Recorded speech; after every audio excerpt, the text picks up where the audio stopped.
Hey guys, it's the WalterFootball.com After Dark show for June 2nd, 2023.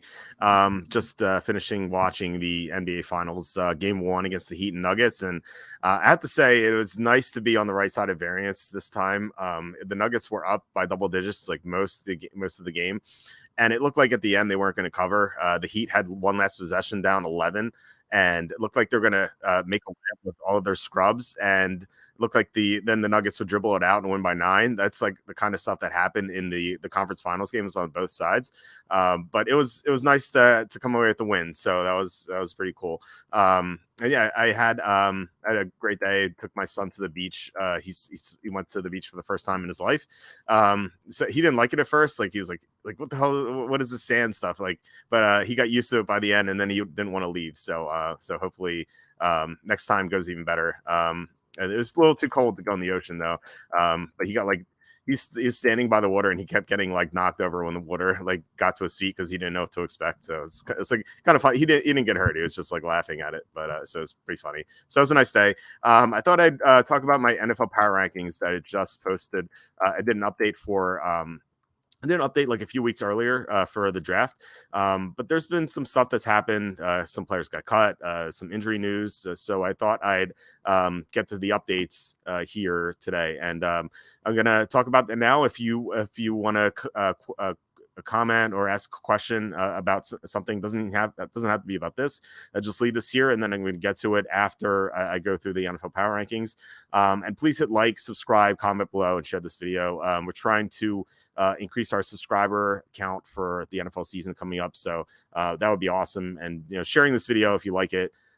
Just like word of mouth is it's like probably the best way to spread something you like. So all that would be really appreciated. So we got the Cardinals are number 32, so they don't move out of the spot. In fact, they're even worse than we thought they would be because they cut DeAndre Hopkins. And you could argue like it was kind of rumored that they were going to trade him, but then it wasn't really certain because after a while it seemed like he wasn't going to go anywhere because teams didn't want to pay for his contract. But the Cardinals cut him, so if there's any doubt that the Cardinals would be terrible this year, it's very likely. It seems very obvious now that they're going to be one of the worst teams in the NFL, unless like Kyler Murray can make a miraculous recovery and come back like week 3 or week 4. I just don't see it though. I don't expect them to play until like November, and Arizona's defense is just so bad. I mean, just like all you have to do is like look at their depth chart and just take a look at their starters and just try like you're gonna realize like you haven't heard of any of these people. So it's gonna be pretty bleak for them. Number 31 is the Raiders. So they moved down from 19. And this is because of the Jimmy Garoppolo news. Apparently, the Raiders may cut him because Garoppolo is injured and he couldn't pass the physical. And it's going to be pretty bleak if Garoppolo gets cut. Or if he can't play at all, because the Raiders have Brian Hoyer and Aiden O'Connell, who's a 4th-round rookie, playing for them. And I mean, like, I guess crazier things have happened. Like maybe O'Connell is the next Brock Purdy or something. But I don't know. I mean, he seems like a career backup to me. I actually kind of liked him as a long-term number 2. So I don't think he's like the worst option long-term. The problem is though, he's going to be a rookie playing in a great conference, great division. He's going to be like O'Connell's going to be charged with going to shootouts with Patrick Mahomes and Josh Allen and Joe Burrow and Lamar Jackson and Justin Herbert, and like all those guys, Aaron Rodgers, like Tua Tagovailoa, like it's going to be so difficult for the Raiders to get wins. So like their defense is not good. They still have Josh Jacobs and Devontae Adams, but Adams could be traded by the trade deadline. He's not a fan of what's going on there. So the Raiders are not looking very good right now. Number 30, the Buccaneers move up by 1 because the Raiders moved down to 31. There's nothing much to say about the Buccaneers outside of the video clip that Jacob and I talked about on the show on Tuesday. How Kyle Trask and Baker Mayfield really struggled in practice. It's just it can't be surprised by that at all, though. Number 29, the Colts. They moved down 1 spot because there was a report about Shaq Leonard may not be able to play to start the year, which is kind of surprising to me because he missed most of last year, but it seemed like his injuries occurred early in the season. So I thought he'd be 100%, but apparently not. And if he can't play, that defense is going to be really bad. Number 28, the Texans move up because the Colts move down, and also the Raiders. So CJ Stroud apparently looked good in practice. So I guess it's a good sign. But then again, like how many times have we heard players look great in practice and then they kind of just don't really show up on game day? I like Stroud a lot. The problem though is that he has no receivers. Like it's either Robert Woods or Tank Dell as his number one. But if DeAndre Hopkins goes here, suddenly Houston is going to look like a team that could challenge for the division if the Jaguars suffer some injuries. So I think Houston has some upside. Number 27, the Patriots. No real movement here. Not a fan of their offensive line. Not a fan of the quarterback. Their defense is still really good, especially the pass rush. But I don't really trust their secondary as much as we could in the past, because Christian Gonzalez is there. People like him, but he was removed from some teams' draft boards because he's not tough. And Charlie Campbell actually made a nice like diagram on our post draft show, which was like the beginning of May, kind of like specifying why a lot of teams thought that Gonzalez would be a bust. So we'll see. I mean, Belichick could definitely turn him into a great player because he's Bill Belichick, but I don't expect him to do very well, at least as a rookie. Number 26, the Packers. Not sure what to expect out of Jordan Love. Like this team is such a wild card to me. Love could be really good, or he could just be the first round reach that some people thought he was. So I'm curious to see how this team looks. Like I really am. Number 25, the Titans.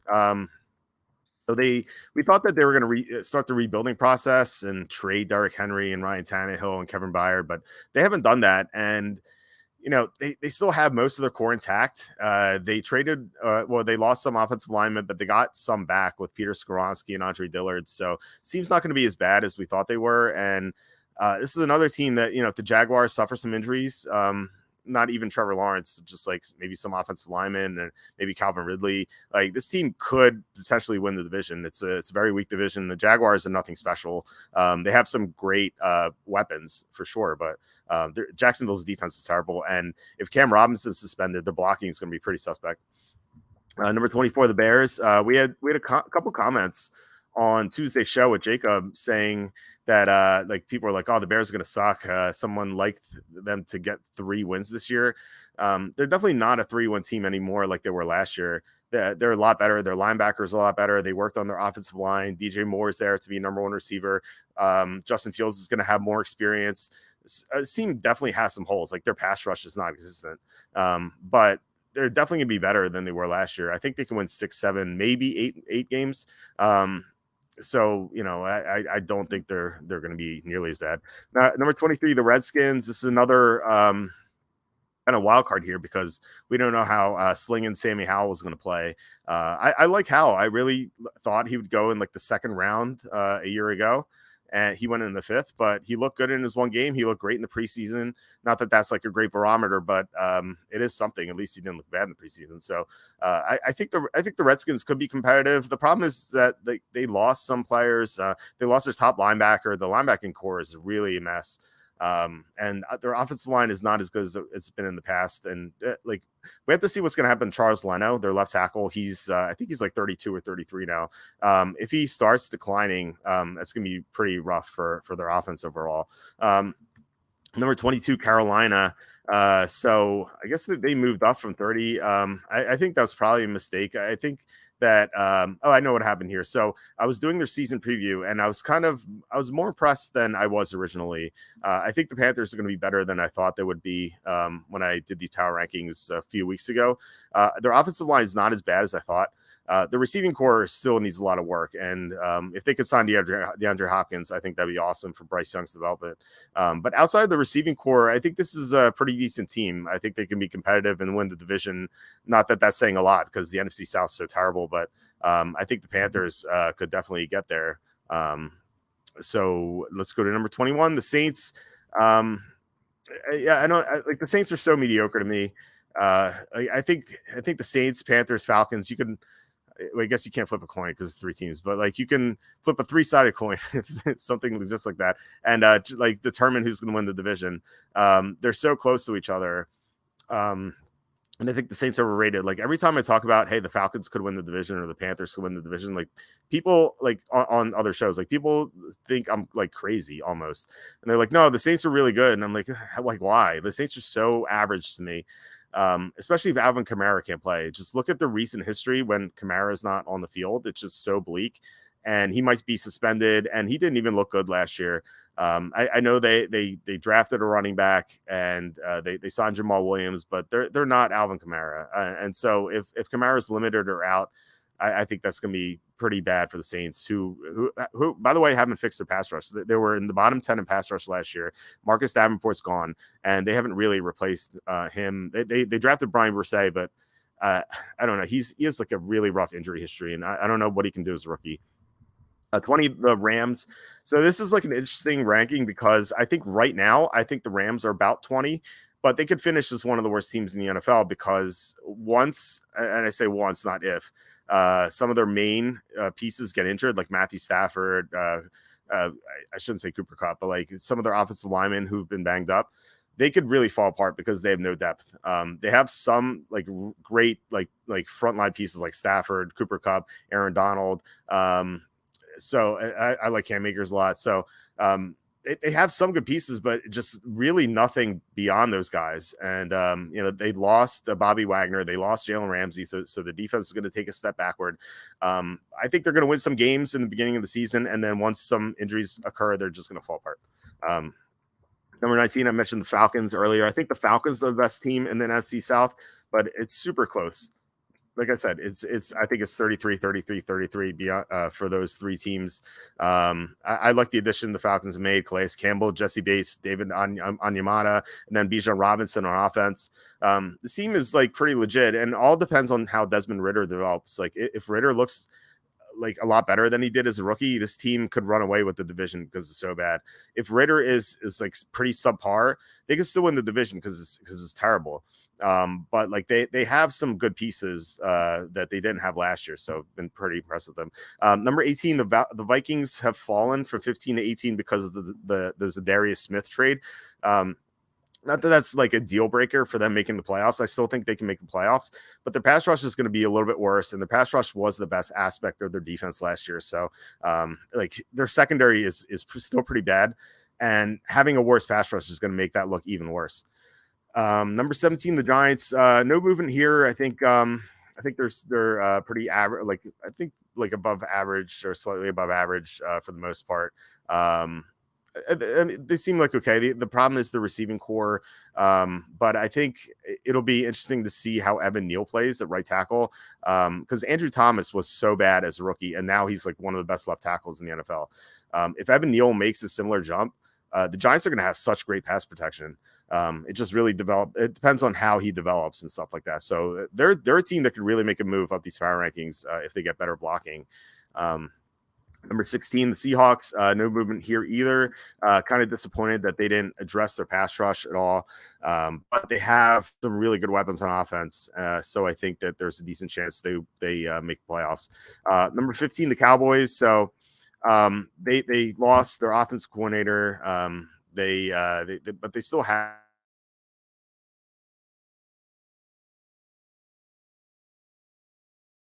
Tyron Smith could miss more time.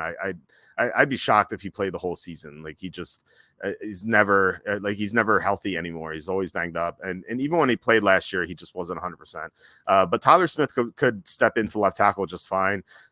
So they'd have to find a new left guard at that point. So I think combined with the potential injury to Tyron Smith and the loss of the offensive coordinator, I think the offense is going to be a little bit worse this year.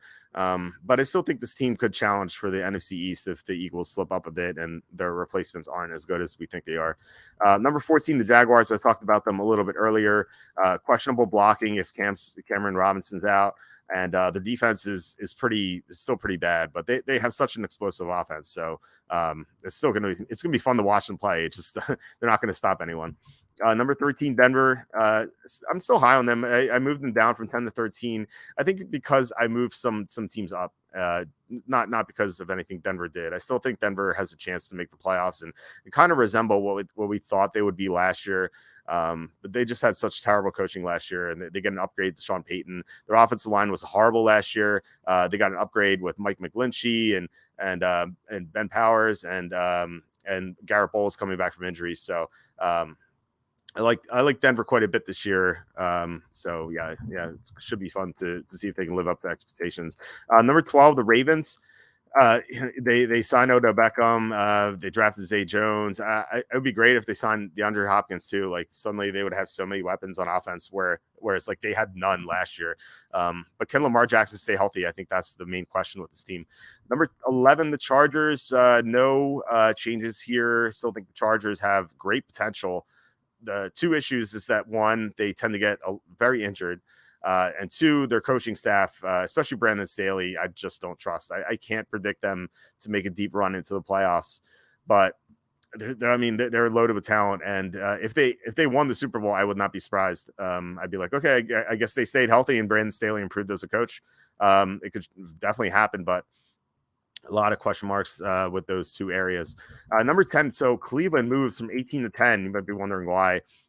Two things. So one, they traded for Zadarius Smith. I thought that was a huge trade because last year, outside of Myles Garrett, they couldn't get to the quarterback at all. And now they have Zadarius Smith, they have Dalvin Tomlinson, and they also in the secondary they have Juan Thornhill. They're bringing back Anthony Walker from injury. He was out. He got hurt week 3 last year. He was their best linebacker, and he got hurt. Just losing him made him so much worse against the run. And so that now they get him back. So really like 4 new starters, if you think about it, on defense. And then you have Deshaun Watson. He can't play as bad as he did last year. Like maybe we don't see the Deshaun Watson from 2020 ever again, but I think it's crazy to think that he can't be better than he was last year. Like of course he's going to be. Like he had so much rust. He had no time to develop with his teammates. And he was distracted still. And I think having a whole offseason to gel, I think that really should help him out. So one was this Darius Smith trade, and two, it's kind of reviewing this team when I did my season previews. Like I think I definitely didn't give them as much credit as I thought they should get. Like I said, I like the additions they made. Also, at right tackle, Jack Conklin was not 100% last year. He was coming off a brutal injury. If he's healthier, their blocking is going to be a lot better, and that should help Deshaun Watson too. So, I think this Browns team has some major potential to make a deep run to the playoffs if Watson can get back to 2020. If Watson's can't, but he's still better, I think they could still challenge for the playoffs. So I think this kind of shed some light on why the Browns are plus 2.5 against the Bengals in week 1. It's kind of like a weird spread to look at it at first. But now that I consider the Browns a top 10 team, that line makes a lot more sense to me. And in fact, I think I'd be interested in the Browns in week 1.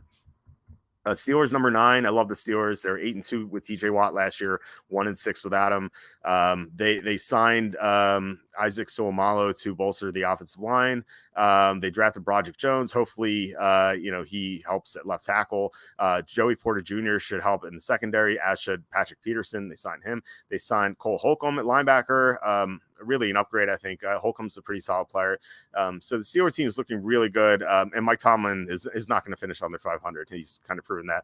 Number 8, the 49ers still don't know what's going on with the quarterback situation. That's one knock against them. Another is that they lost Mike McGlinchey. Another is that they lost defensive line depth. I know they signed Javon Hargrave. That should be an upgrade, but they're less they're more thin than they were in years past. And something the Niners have always had is a lot of depth on the defensive line. I don't think that's the case anymore unless they can develop some guys they drafted. So those are 3 knocks against them, but I still think they're a really good team. I mean, I have them number 8, so definitely I'm not hating on the Niners. I just don't think they're as good as people think they are right now. Number 7, Detroit Lions. So they're live for the Super Bowl. I keep mentioning it to people. I'm like, yeah, the Eagles, 49ers, and Lions are 3 of the best teams in the NFC. And people are like, yeah, Eagles and Niners are good. And they just completely ignore what I say about the Lions. I think people should pay attention to them. I mean, the Sharps bet them down from 33-1 to 21-1 to win the Super Bowl. They made a lot of good upgrades on defense. I know Jameson Williams is suspended for 6 weeks, but it's only 6 weeks. I mean, he's going to be back soon. like sooner than people think he will. And then, they're just going to be humming. It's not like he's suspended for the whole year or even like 10 games or 11 games like Deshaun Watson was last year. 6 games is like not the worst. It's a third of the season. So, yeah, I mean, and Detroit's going to be great. Jahmyr Gibbs is going to take the offense to another level. Like, he's going to be what DeAndre Swift should have been if he hadn't gotten hurt so many times. Number 6, Dolphins. So this is predicated on Tua being healthy right now. That's how I'm ranking these, like how good I think these teams will be week 1. Kind of like evidenced by the Rams too. Once Tua gets hurt, I'm going to drop the Dolphins considerably in the power rankings. I like Mike White as backup, but he's not going to be as good as Tua can be with this offense. Number 5, the Jets. Glad I bet them at 30-1 before Aaron Rodgers got there. And so like, I think the Jets team is going to be great. I've heard some people say, oh man, the Jets aren't going to be as good. Like, look at Denver last year with Russell Wilson. They really struggled. Well, first of all, I like the Jets coaching staff a lot better than Denver's. Second, Denver was a pretty flawed team last year because their blocking was terrible. And I think you can look at the Rams, who signed Stafford, and then they won the Super Bowl. And the year before, the Buccaneers signed Brady, and then they won the Super Bowl. Now, Aaron Rodgers, obviously you say he's worse than Brady, but he's better than Stafford. So I don't get why the Jets can't go from 7-10 to a Super Bowl contender. They lost, I think, 6 or 7 games last year by 1 score. So you got to think that Rodgers is going to turn that around. Like, if he goes 5-2 in those 7 losses, which I think you can definitely make the case. Like the Buccaneers did something similar with Brady. Suddenly that 7-10 turns into 12-5. So that's kind of where I think the Jets will be this year. Number 4, the Chiefs. So they lost Orlando Brown. So I that's why I'm 4. Even though there's the Super Bowl winner. Usually you don't see the Super Bowl winner like outside the top 3 unless they lose their starting quarterback, like a la John Elway after the Broncos won their second Super Bowl, or Peyton Manning after the Broncos won in 2015. So like the Chiefs are still an awesome team. I have them below the top 3 because they lost their left tackle. They signed Jawan Taylor. He might be a really good replacement, but I mean, we haven't seen that. But then again, he's going to be coached by Andy Reid, so wouldn't be a surprise at all if the Chiefs won the Super Bowl again. Just have them outside the top 3. Buffalo Bills, number 3. So this is really about Von Miller. If Von Miller is not available week 1, then I'm going to drop the Bills a few spots. Nothing crazy. Like, they're not going to be out of the top 6 or anything, but I think if Von Miller is not available, that pass rush is going to look really weak. And we saw the Bills kind of struggle at the end of the year. So that's where I am with the Bills right now. It sounds like Von Miller might miss the first couple of weeks, but you never know. Like, he could make a comeback quicker than people think. So right now their standing is kind of like up in the air. Number 2, the Eagles. They lost some players this offseason, but they managed to replace them pretty well. They had a great draft. And I think that if they're young players they drafted are as good as people think they are, then this team could definitely win the Super Bowl. If they're not, they could fall behind the Lions and the Niners and be the 3rd team in the NFC. Or I don't think it's crazy to think the Cowboys could beat them out for the division, but I think the Eagles are still, I think they're the best team in the NFC as it stands right now. And then the Bengals, number 1, they signed Orlando Brown. Big swing for the offensive lines among the top teams. Think about it. Like, the Bengals lost to the Chiefs in the final seconds. And now the Bengals took away their best offensive lineman, or the best like left tackle, or at least the best tackle. So now the Bengals gain on the offensive line, whereas the Chiefs lost. I think that's a huge advantage for the Bengals. And that's something they've lacked is like great protection for Joe Burrow. Joe Burrow has been so amazing considering the offensive line status over the years, past couple of years. Like 2 years ago, the Bengals offensive line was terrible. And Joe Burrow still took that team to the Super Bowl. A year ago, the offensive line was definitely better, but it wasn't great. And yet Joe Burrow was seconds away from winning the AFC Championship and going to the Super Bowl again. Now he's going to have a great offensive line, you would assume, unless there are injuries. So I think this team is I think I'm not going to announce my Super Bowl winner just yet, because I haven't done that on my season previews yet. But I would be surprised if the Bengals are not in consideration, and I think they would probably be the favorite. Have to still look at some stuff, but I think, if I were to guess right now, I think the Bengals would win the Super Bowl. All right, we have some questions. Why did Atlanta cut Hopkins? Is he? Or you mean Arizona? Is he worth his while? And while the other than the Lions, where's the potential landing spot for him with his big salary? Well, he might take less than his initial like his original salary. Like that's the thing. Like he's deciding right now. Like the Bills and Chiefs have such little cap space, they can't pay him a lot. So he can go there for like a year and $2 million and try to win a Super Bowl, or he can go to a team like a team with a lot of cap space, like Carolina or Houston. Like those teams have a ton of money to pay him, and he could take a lot of money. So like it's kind of a balance there. I think the best landing spot for him is Detroit, because Detroit has I think they're in the top 5 of cap space, and they're like among the leaders in cap space. They're definitely the best team out there. Now they don't have they have that stigma of being the Lions, but I think if Hopkins does like a deep analysis of this team, he might realize how good they are. And if the Lions sign Hopkins, that's going to I think they might push them over the Eagles.